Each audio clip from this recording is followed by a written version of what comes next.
If you've been watching Tiger football these past couple of years, you might have noticed that the Tigers love to run between the tackles. The Tigers will jam it up the middle with option play more often than not. Around here, we just call it Bart ball. We had a chance to talk to a couple of our guys that are major contributors to Bart ball, offensive lineman Jacob HAWN and Dallas Anders, also known as part of an elite group called the Wild Hogs.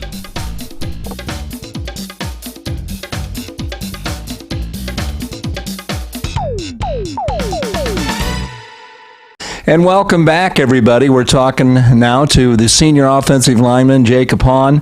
And Jake, you've done a great job coming up through the ranks. You're now a senior. You guys had some big shoes to fill as far as it goes to last year's offensive line group. How would you say that the offensive line's coming together here as we moving on to the season? And now, of course, the Tigers are 5-1 after a nice victory over Goshen last night. Yeah, we started off a little shaky at the first few weeks. And now we're starting to get into understand our techniques a little more and just getting done what needs to be done. I think that I can see, as an offensive lineman coach myself, I can see, I think the rhythm is getting better amongst you guys, the communication against you guys, which is so important. And a lot of people don't understand just how much time you guys spend on your technique, on how to block. You want to give the folks a little bit of an idea of some of the things you do in practice to work on technique?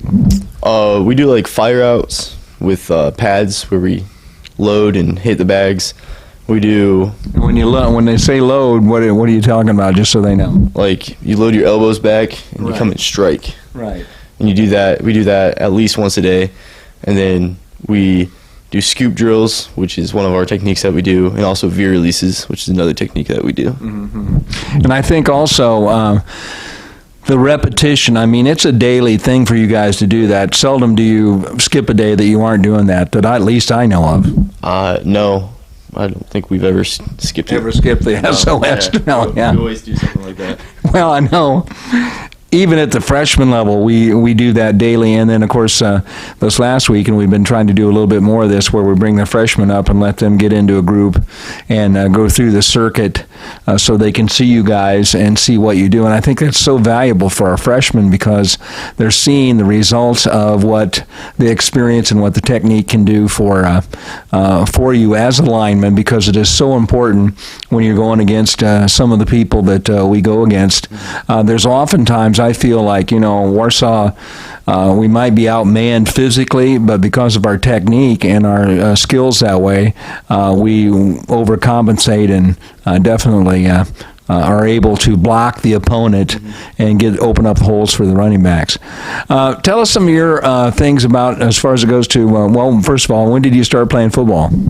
I started playing football back in the third grade. Is that what, the Tiny Tigers or the whatever? Yeah, Little Tigers. Okay. Young Tigers. Young Tigers, okay. All right. And then have you always been a lineman? You were a fullback for a while, weren't you, or something like that? Yeah, so I was pretty much a lineman all throughout Young Tiger. And then middle school through sophomore year, I was a running back, fullback type person. And then last year, I was a defensive end for the defense. And now this year, I'm a offensive tackle. So you're quite a utility man there, Jake. Oh, yeah. So, and that makes you very valuable to the team. The fact that you can do that, and also it's of course the demands that are put upon an offensive lineman as opposed to a defensive end are of course entirely different. And then of course going from running back to the offensive line there. But one thing I find interesting about our offensive line group, and especially last year's and now this year's group there, you guys have quite a bit of pride in being a Wild Hog. Oh, yeah. We definitely one of the harder positions to learn and do, at least in our program, or in my opinion, any other program that's out there. Right. I think, a lot of times in football language, people talk about the skill players, that being the running backs and the quarterbacks. And true enough, they do have their skills. But if you ever watch our offensive linemen and come and watch our drills and stuff, the technique and things, there's quite a bit of skill involved in what you guys do. Oh, yeah, for sure. It's just the steps have to be perfect, and if they're not perfect, something can get messed up and the play just goes wrong. Right, and you guys spend, I know you just come out of a film session, well, I come out of a pool session here, but before that you were in a film session. Those usually last an hour to 2 hours where you're breaking down film, and the coaches, you guys got notebooks and are taking notes of what you did right and what you did wrong. Yeah, we do that at least one time a week during practice or after practice, and then we do it every Saturday morning. Well, Jake, I'm just really proud of you guys. You're 5-1 on the season here, and of course, you're 4-0 in the conference. Next one is WARSAW. It's a big rivalry game. The record books, as they say, you throw them out the window because both teams want to win and or want to go at each other, and so I know it's an important game for you guys, and it's important to us for a lot of reasons. Some of your feelings or thoughts about that game? We just got to do what we have to do and go hard every play to get the job done. Go 1-0, right? Of course, all the time. Jake, thanks for being with us here. We really appreciate it. Good luck for the rest of the season. I know we got some high goals for the team, and this next step, taking WARSAW on and winning the W Trophy, is probably the next goal for you guys. Am I accurate in that or not? Yes, you are 100% accurate. The next game is the biggest game. Very good.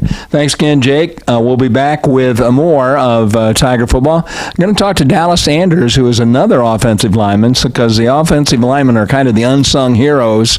And if you've been around our offense, actually the heroes of many games and many situations. So have a good day, Jake, and thanks for being with us. And welcome back, everyone. Once again, we're talking to another one of the offensive linemen, Dallas Anders. And Dallas is also a senior.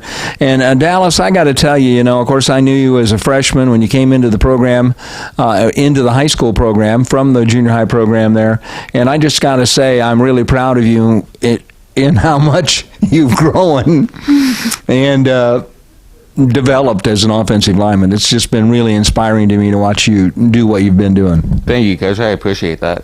Let's talk about your job specifically. Where are you at on the offensive line? I'm the offensive guard, the right guard, and through that, I do a lot of scooping and pulling because we run a lot of a triple and rocket toss.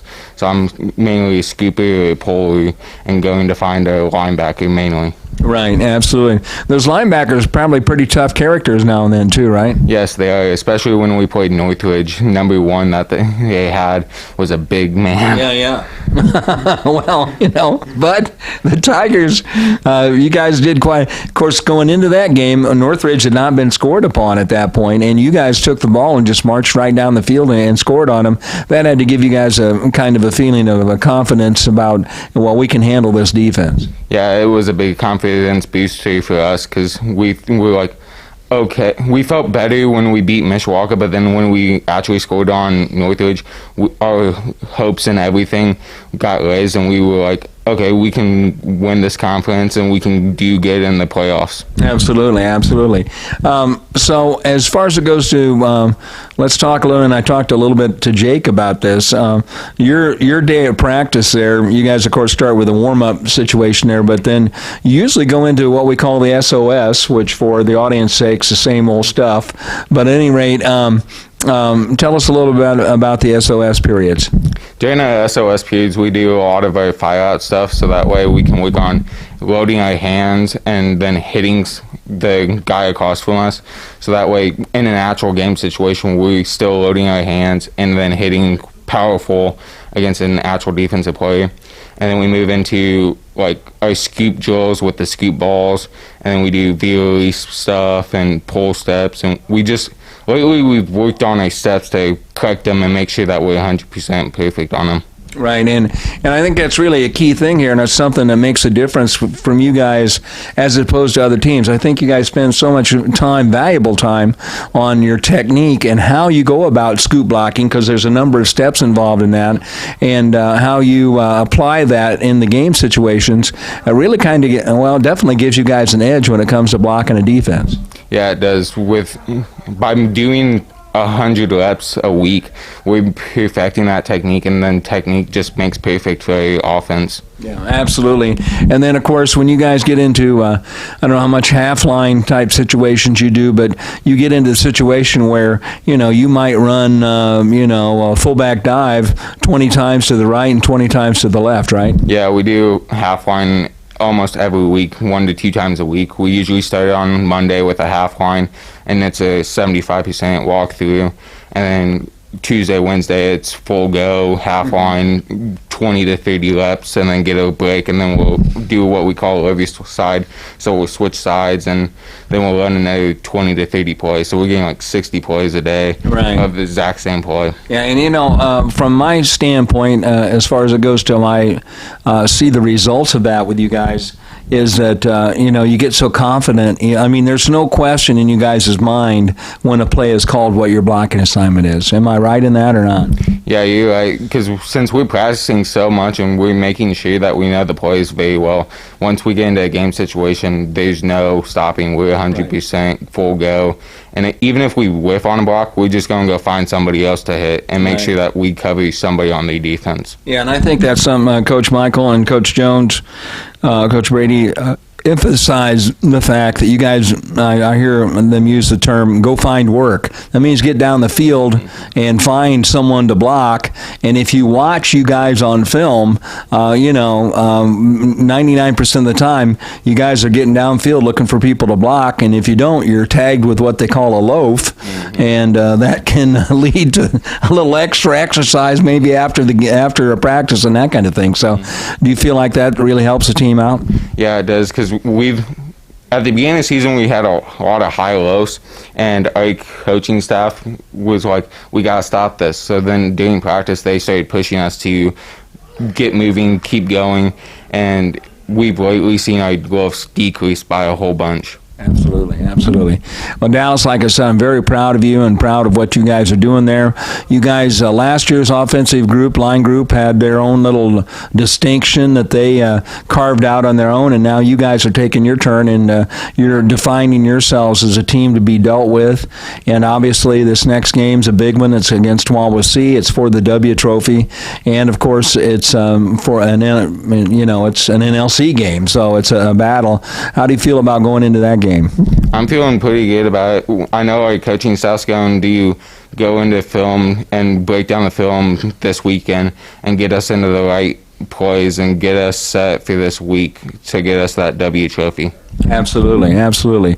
Well, Dallas, again, thanks for being with us so much. I appreciate it there. Wish you the best of luck here. It's always a joy to watch you guys do your thing. It's fun to watch the offensive unit get out there and control the ball for 8 or 9 minutes and march down the field and score. Yeah, so, it's a good thing. So that's our best defense in some cases, taking nothing away from our defense because we have an outstanding defense too. But as long as we keep the ball out of the other team's hands, it's pretty hard for them to score. Yeah. So, all right, Dallas, you have a fantastic weekend. Thanks for being with us, and good luck here as we face this next week and go up and take on the Warriors up in Warriorland. Thank you, Coach.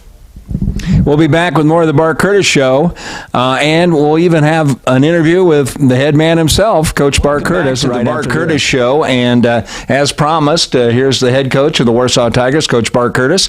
And, Coach, we just had a chance to talk to a couple of the linemen, Jake Hahn and Dallas Anders. And the offensive line, of course, with the kind of football we play, plays a key role in what we do. And it was very appropriate. It was really cool to have both of them on and talk about the game last Friday night against Goshen. And that's one of the reasons we're here, is to talk about that game. So, Coach, give me some of your perspective on what took place last Friday night at homecoming against Goshen.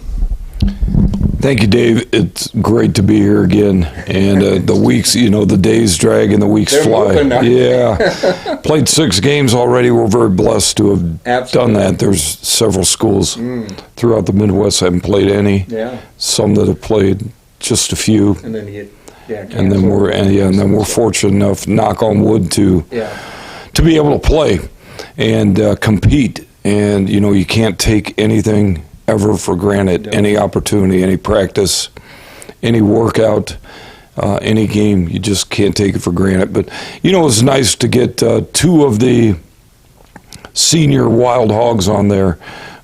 You picked two great candidates. You know, Dallas Sanders is one of those kids that's done everything right for 3 years, and played JV for 2 years, and has maximized his athletic potential and earned a spot at right guard as a senior. Yeah. And then you've got Jacob HAWN, who's gone from fullback to linebacker. I think at one time he was a safety. Right. Last year he played a lot of defensive end for us, the first 7-8 games of the year. And then that position didn't work out for him, and that's okay. You know, not everybody has that defensive mentality. Sure. And, you know, there's a lot going on in front of you. And our thought was, let's look at this kid as an O-lineman. Initially we thought center, and he ended up moving to offensive tackle, left tackle, where you just basically do the same thing. Your steps guide you, your technique guides you, and you don't have to worry about adjusting a whole lot during the play. You just take your steps, get on your path, and run over anything that happens to be in that path, which is different than defense. And both those guys are built to do They do, just yeah. that. And you know, on defense, you have to analyze the block. Am I getting reached? Am I getting driven? Is it a pass set? Is it a down block? What happens if they down block? Is a guard coming to kick me? Is a fullback going to kick me? Do I have to close on a fullback for option? They're just so much, and not, you know, I just think offensive line fit. And both those kids had been on defense in the past. I just think offensive line fits them both better. Right. But, you know, the game didn't, and we talked about this, it didn't go exactly like I had hoped, or hope's a bad battle plan, by the way. Well, yeah. It didn't go like I had envisioned. Much of that was Goshen's doing. Much of that was our doing. And, you know, they do have a formidable, I guess, passing attack. Quarterback's a good athlete. Quarterback's a good athlete, and he's got a rifle for an arm. And that combined with us booting the ball around and not taking care of the football in the first half. First quarter was, you know, went about as script. You know, Caden Silvius intercept a pass for a touchdown. We take the opening kickoff, take it down and score. Stop them, they punt, we get the ball back, score again. It's 21-0 with 10 minutes to go in the half. Life's good. And then the wheels kind of fell off. We booted the ball around. We blew some coverages. Kids that have multiple games under their belt are blowing coverages and letting people run down the field. And that's inexcusable. And the next thing I know, it's 21-14. We get the ball back on our own 23 or whatever with about under a minute to go. We want to run a rocket toss to our sideline, pick up about, I don't know, 12 to 16 yards, I forget. Right. And then there's time for one more play, and we pulled out the rocket toss pass, the halfback pass, and Julius, we had not practiced that this week, which rarely run plays we haven't practiced, but we had practiced it. Julius only thrown it once. Yeah, Julie. Usually it's Martz. Usually it's Martz or Tucker Curtis. Sure. And, you know, Julius... he launched one. He did. It went about 50 yards in the air, and the corner came because it looked like rocket toss. Sure. Patty Zollinger threw a nice block on the corner, which gave Julius time to set his feet and throw. And he threw a rifle to his streaking Luke Adamick to get in the end zone with, 4 seconds go in the half. So that at least gave us a little momentum, up 28-14 and a half, but not, you know, feelings are superseded by facts. The fact is it was a terrible quarter of football for us. Still leading 28-14, but still felt a little better than it had been 21-14. Sure. We come out, we get a stop, we take care of business, and get the ball into the fullback's belly. Next thing you know, we're up 41. We missed a field goal, but scored twice. Right. We're up 41-14 with 9.5 minutes to go in the game, and it's time to put the junior varsity in. Right. And they scored a couple on our junior varsity late, which I can live with. You know, Congratulations. Yeah, Coach Park did an onside kick. He didn't act like the game was not over. Right. I've been in games and I've heard of people that, you know, you get up 4 or 5 scores on them, and you wave the flag as the winning coach. Right. and you want to get younger kids in. You don't want to get starters injured. Right. Not that you want to get backups injured, but you want to get them some playing time. Yeah, it's their time. It applies to the other side. It does, but every situation's different. Every situation's different. I think in Coach Park's, in Goshen's situation, leaving their ones in, trying to get them some momentum, getting their quarterback some more rep was the absolute right thing. Sure. Because they've only played 2 games. Yeah, Okay? That's right. If they'd played 5 or 6, that's a little different. Right. But I've been in games where they score on your junior varsity, they're hooting and hollering around, acting crazy, and then they onside kick on you. Yeah. And it's like, the game's been over for 2 minutes. Do you really want me to put my ones back in and score twice again and make it 60-20 or whatever? So, Right. everybody has to do what they have to do with their own program. We just take care of Warsaw. Absolutely. Coach, the bottom line is, of course, it's that 1-0 mentality that you've brought into the program and that we preach around here a lot, and that's where we're at, 1-0 after that, and which adds up to 5-1 right now, and on top of the conference 4-0, and now we're looking at the WARSAW Warriors, the old backyard brawl between us and the Warriors, and we go to Warrior Field to battle for the W Trophy, among other things. And you can't, every day is 1-0, Dave, and not to make simple what is a big week-to-week thing. Sure. But it really is. The next play is 1-0. When you get up in the morning, are you going to win the morning? Are you going to be on time for the things you're supposed to be on time for? Novel concept. Yeah. Whether it be the weight room, a team meeting, school, practice, the training room, whatever it is. Are you going to do the little things it takes to add up into big things as a collective group? If everybody has that mentality, then you got a shot. You're heading in the right and you direction. take each play 1-0, each day 1-0, and that applies not just for kids but also for adults. Don't keeping the main thing. The main thing is important. Everybody wants to look at, okay, wow, we're 4-0 in the conference. I heard somebody on the radio say the other day, well, 2012, we were under, 4-0 in the conference and went up to WAWC and got beat. Well, in 2012, I had a whole lot more hair. These kids were in, 8 years minus 11th grade. They were in 3rd and 4th grade. Yeah. So, I love. Nothing to Well, do it with doesn't. But I love the history of Warsaw football. Sure. And that's good to know. But also the irrelevance that it doesn't have anything to do with these kids right now. They're going to prepare, and we're going to go up and be ready to play our best game of football, and we'll need to do that, Dave. Absolutely. The Warriors, being a former Warrior myself, the Warsaw game was very, very important. And to this day, Coach, I remember the result of the game. It was an 8-8 tie when I was a senior. We played in Warsaw, and we lost the conference championship as a result of it. So I can assure you it will not be 8-8. yeah, I'm sure of that. That's for sure. At any rate, we got a good week of practice. It's actually Sunday night. As most people know, we do the filming on Sunday night here, and you guys are getting ready to go into the meetings and stuff and, prepare the game plan and start to build the game plan for this coming week there. Tigers escaped without any injuries? Are we fairly, or...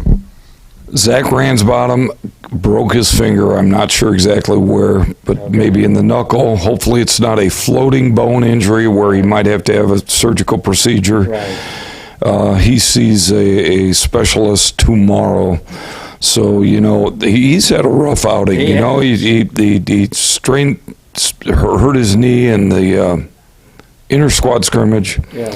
Battled back from that, had a great game against Mishawaka and Northridge, and was in the midst of having another solid game against Goshen, and then did not play the second half. So we're hoping for the best for him. Right. Isaiah Coutois should be back. Good. Isaac Leach, there's rumors that he may be ready to rock. If not this Friday, definitely the following Friday. Right. Okay, Coach. As far as it goes to the overall things that we need to continue to prove on, obviously taking care of the football would be top priority. Yeah, unpardonable sin.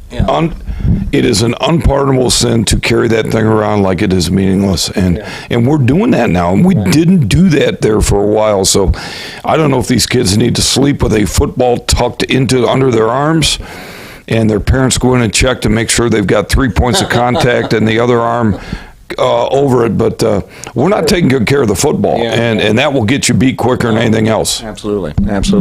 Well, Coach, we want to wish you the best of luck here as you head into the W game, the trophy.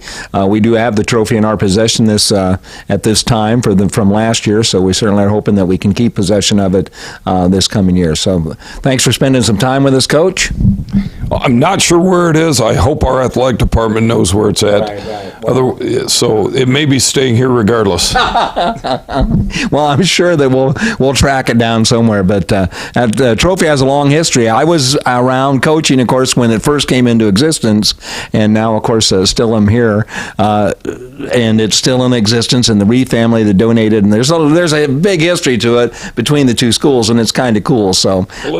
Yeah. Well, I mean, it's just the fact that the Reed family had several boys that played football at WARSAW, and they were always dedicated, and some of them wrestled for us even, and were just dedicated, hardworking athletes there. And they came to the conclusion after all of them graduated, why don't we have a trophy between the two schools that we can battle for? And since both schools start with W, let's make it the W trophy. So it is kind of a cool story, and like I said, it's been around. I do not know the exact year it came into existence, but I was here, and it's still here today, and it'll continue to be here. So hopefully in our possession. That's maybe, we got to find that thing. Right. We'll find it, I'm sure.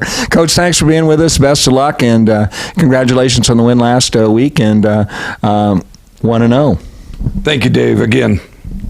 Well, that is going to wrap up the old Bart Curtis Show. We appreciate everyone tuning in, and of course, we want as many people as possible. I don't know what the rules and regulations are. They change. I think we can go with about everybody, can't we? Into stage 5, I think, starting tomorrow. So I can't speak for WAWSC, but looked like Warsaw had a pretty good crowd against Goshen. Right. So we want everyone to get up there and cheer the Tigers on to victory. What can happen is you drive up there and they say we're out of tickets, and you watch from the outside. I don't think that's going to happen. There's a couple of recommendations for restaurants I could give you up there also, but we can talk about that later. Thanks again, Coach, for being with us. Good luck, and have a good week of planning and practice. Thanks, Dave, and go Tigers.